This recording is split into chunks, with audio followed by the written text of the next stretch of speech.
હમણાં મેં તમને વાત કરી એમ કે હનુમાનજી ચરિત પણ એક એમના દ્વારા લખેલી પણ એક રામાયણ છે કે જે મહર્ષિ વાલ્મીકીની રામાયણ છે એ લોક સુધી પહોંચી શકે એટલા માટે પોતે પોતાની રામાયણ છે ને એને નષ્ટ કરી નાખે છે. એટલે હનુમાનજીની પાસેથી આપણને શીખવા મળે કે જ્યારે આપણે એમ થાય કે આપણે જ આ બધું કર્યું છે પણ આપણી પાછળ પણ આપણાથી નાનો કોઈ વ્યક્તિ હોય એ પાછળ ન રહી જાય. એટલે ભક્તિ કોને કહેવાય, સમર્પણ કોને કહેવાય, સેવા કોને કહેવાય, ત્યાગ કોને કહેવાય, આ જો જીવનમાંથી કોઈની પાસેથી શીખવું હોય તો એ હનુમાનજીની પાસેથી તમે સરસ રીતે શીખી શકો. એના પછી ત્રીજી વાત છે કે લક્ષ્મણની 14 વર્ષની ઊંઘ.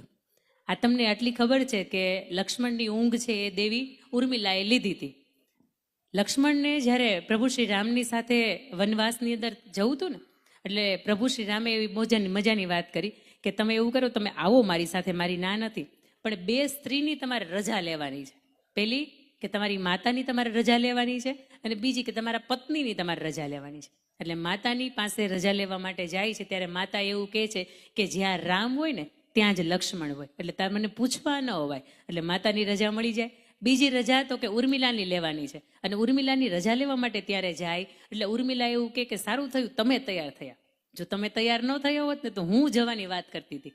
અને એ સમયગાળાની વચ્ચે ઉર્મિલા એવું કહે છે તમે જાઓ તો ખરા પણ તમે રાત અને દિવસ સેવા કરી શકો ને આવા પ્રણની સાથે જાઓ. એટલે ત્યારે લક્ષ્મણ એવું કહે છે મારે રાત દિવસ સેવા કરવા માટે જ જવું છે. તો કે તમે રાત્રે સૂઈ જશો તો શું થશે? કોઈ વ્યક્તિ આવશે કે જેને હેરાનગતિ તરફ થશે, કોઈ રાક્ષસોનો પ્રહાર થશે તો તમે રાત્રે એની રક્ષા નહીં કરી શકો કારણ કે તમે સૂતા હશો.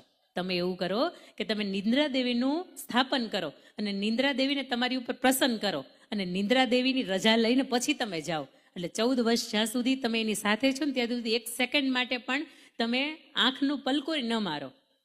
આ સમયગાળાની વચ્ચે જ્યારે ઉર્મિલાની રજા લેવા જાય ત્યારે લક્ષ્મણ છે એની અનુષ્ઠાન કરે, નિંદ્રા દેવીને પ્રસન્ન કરે અને નિંદ્રા દેવી પ્રસન્ન થાય તો એવું કે રાત અને દિવસ ઊંઘનું સંતુલન લેવા માટે મારે તમારા બદલાની આ ઊંઘ જે છે ને એ કોઈને આપવી પડશે. તમે એક વખત ઉર્મિલાને તમારા પત્નીને પૂછી લ્યો કે આ ઊંઘ લેવા માટે તૈયાર છે? અને ઉર્મિલા તરત એવું થાય કે મારા ભાઈની ભાભીની સેવા હું જો સૂતા સૂતા પણ કરી શકતી હોય ને તો મારે આ મોકો ગુમાવવો ન જોવે. એટલે ઉર્મિલા છે એની ઊંઘ લે છે.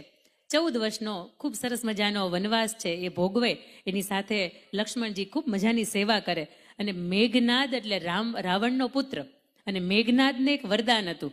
એને એક ઈશ્વર તરફથી એક વરદાન મળ્યું હતું કે તમારો સંહાર ગુડાકેશ વ્યક્તિ હશે ને એ જ કરી શકશે. ગુડાકેશ એટલે કે જે વ્યક્તિએ પોતાની ઊંઘ જે છે એની ઉપર કાબુ મેળવો હોય આવી જ વ્યક્તિ તમારો સંહાર કરી શકે. બાકી દુનિયાની કોઈ પણ વ્યક્તિ છે ને એ તમારો સંહાર કરી ન શકે. અને લક્ષ્મણે